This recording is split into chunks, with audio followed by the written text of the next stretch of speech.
السلام علیکم ورحمۃ اللہ وبرکاتہ۔ آج کا بیان چھٹے پارے کے شروع سے ساتویں پارے کے ربوع تک کی تفسیر ہے، جو سورہ مائدہ میں ایک عمومی ہدایت دی گئی ہے کہ شریعت کی پابندیوں کا پورا پورا احترام کرو۔ پھر اس کی کچھ تفصیل بتلائی گئی ہے، اس کے کیا کیا احکام ہیں جو ہم کو بتلائے گئے ہیں، اس کو ہمیں دھیان سے سننا ہے اور اس پر عمل کرنے کی کوشش کرنا ہے۔ نمبر ایک، حج کے لیے جب ہم احرام باندھتے ہیں تو اس کے بعد جو ہم پر جانور حلال ہوتا ہے اس کا شکار کرنا بھی ہم پر حرام ہے، یعنی کسی چیز کو ہم کو نہ مارنا ہے، نہ اشارہ کرنا ہے، کوئی عمل نہیں کرنا ہے احرام کی حالت میں۔ اگر کر رہے ہیں تو دم واجب ہوگا۔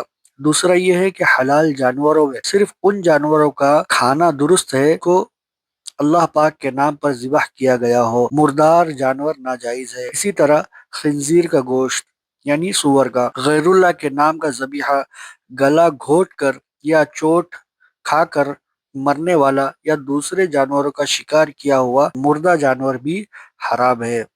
تیسرا حکم یہ دیا گیا کہ اللہ تعالیٰ کا ارشاد ہے کہ فال یا پھانسوں سے اپنی قسمت کا حال نہ معلوم کیا کرو۔ اب یہ کیا ہے؟ فال یعنی تیر کے ذریعے سے آسمان کی طرف پھینکنا یا پھر بت پرستی وغیرہ کرنا، ٹوٹتے ہوئے ستارے سے منت وغیرہ مانگنا، یہ سب کیا ہے؟ فاسقوں والا کام ہے۔ فائدہ اور نقصان صرف اللہ کی طرف سے ہے۔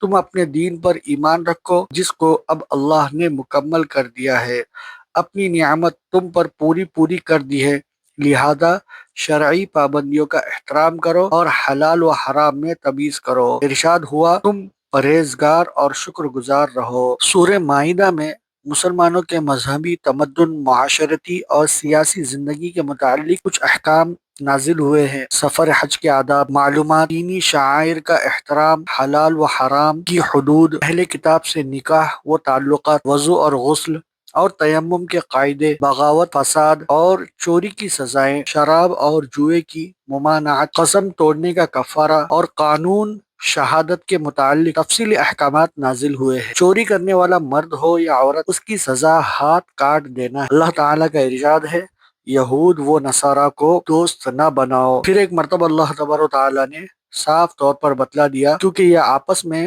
سازش کے تحت دوستی کیے ہوئے ہوتے ہیں۔ عیسائیوں کا عقیدہ یہ ہے کہ وہ تثلیث کرتے ہیں جو کہ کفر ہے۔ اللہ تعالیٰ نے حضور اکرم صلی اللہ علیہ وسلم کو مخاطب کر کے ارشاد فرمایا ہے کہ کافروں کے کفر سے غم و رنج نہ کیجیے، کافروں کے دل میں قیامت کے لیے عداوت اور بغض ڈال دیا گیا ہے، ظالم بے مددگار رہے گا۔ اور مشرک پر بہشت یعنی جنت حرام ہے، لہٰذا پہلے کے آسمانی مذہب کو ماننے والے لوگ جو نیک اعمال والے ہوں گے اور اللہ پر اور قیامت کے دن پر ایمان رکھنے والے ہوں گے نجات پائیں گے۔ اللہ تبارک و تعالیٰ کا ارشاد ہے اے ایمان والو، جو پاک چیز کو اپنے لیے حرام کر لو گے تو اللہ کے قانون کے بجائے اپنے نفس کی پیروی کرو گے، جیسے عیسائی پادری کی طرح دین کو چھوڑ دینا اور دنیا کو بھی چھوڑ دینا، پادری بن جانا، اور حلال جتنی بھی لذتیں ہیں اپنے اوپر حرام کر لینا، جتنی اللہ تبارک و تعالیٰ کی نعمتیں دی گئی ہے اس کو بھی اپنے اوپر حرام کر لینا، یہ غلط اور ناجائز طریقہ ہے۔ اے مسلمانوں، تم جان بوجھ کر قسمیں کھاتے ہو، پھر ان قسموں پر قائم رہنے کے بجائے ان کو توڑ دیتے ہو تو ان پر ضرور تم سے پوچھ گچھ ہوگی۔ ایسی قسم توڑنے کا کفارہ یہ ہے کہ 10 مسکینوں کو کھانا کھلاؤ یا انہیں کپڑے پہناؤ یا ایک غلام آزاد کرو۔ اب اس زمانے میں تو غلام تو نہیں ہے، تو کسی جیل کے مجرم کو جو بے گناہ قید کیا ہوا ہے اس کو آزاد کرو، ورنہ 3 دن کے روزے رکھو۔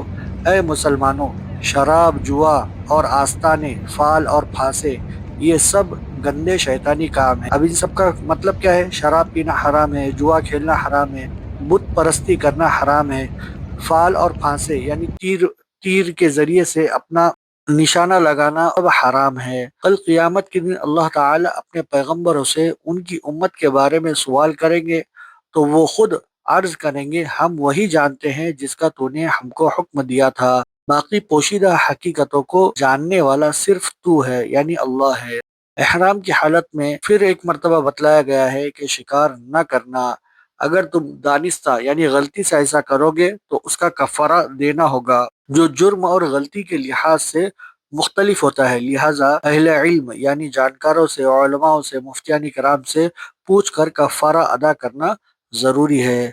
ہم آپ سے درخواست کرتے ہیں کہ خاص کر اللہ تبارک تعالیٰ نے جو احکامات بتلائے ہیں، جیسے حلال کو جاننا، حرام کو جاننا، اور نکاح کے اعتبار سے تعلقات قائم کرنا، اور وضو اور غسل کے مسائل کو جاننا، اور تیمم کے بارے میں جاننا، یہ سب سورہ مائدہ کے اندر اللہ تبارک تعالیٰ نے بتلایا، اور خاص طور سے قسم کے بارے میں بتلایا ہے کہ قسم ہم جو کھاتے ہیں، جھوٹی جھوٹی قسم کھاتے ہیں، تو ان سے ہم کو بچنا ہے۔ اللہ تعالی ہم سب کو عمل کرنے کی توفیق عطا فرمائے۔ السلام علیکم ورحمۃ اللہ وبرکاتہ۔